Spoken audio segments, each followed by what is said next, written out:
మన సమస్యని శాంతిపూర్వకంగా వారు అమ్మవారి సాక్షిగా స్వామివారి సాక్షిగా ప్రమాణం చేస్తూ మీ సమస్యకు పరిష్కారం చూపడంతో పాటుగా ఒక తేదీని నిర్ణయించి ఆ సందర్భంగా దాన్ని పరిష్కారం చేస్తారని చెప్పాం. ఇది మనకు సమ్మతమైతే మాత్రమే మనం ఇక్కడి నుంచి కదులుతాం. అంతేనప్ప క్షమాపణలు చెప్పనటువంటి వ్యక్తులు సనాతనమైనటువంటి ధార్మికమైనటువంటి సంస్థల మీద ఇట్లాంటి దాడులు చేయడం, ఏ ఇతర మతాలకు సంబంధించినటువంటి మందిరాలకు ఏమైనా అనుమతులు ఉన్నాయా? మన ప్రొద్దుటూరు పురపాలక సంఘం కానివ్వండి, ప్రొద్దుటూరు పుర ప్రజలందరికీ కూడా తెలుసు ఎన్ని ఆలయాలు ఉన్నాయో రెట్టింపు సంఖ్యలో అన్య మతాలకు సంబంధించినటువంటి మందిరాలు కూడా ఉన్నాయి. ఒక ఉద్యమంలాగా మేమంతా వెళతాం.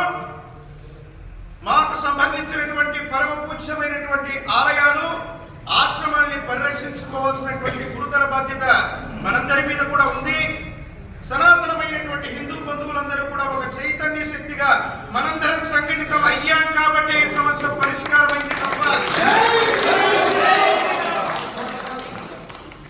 మీరందరూ మరొక్కసారి మా హిందూ బంధువులందరికీ కూడా మేము ఒక అధికారిగా తహసీల్దార్ వారిగా కాకుండా హిందూ బంధువుగా మీరు చెప్పినటువంటి మాటను మాత్రమే మేము ప్రమాణంగా స్వీకరిస్తూ మేము నిర్వహిస్తున్నాం తప్ప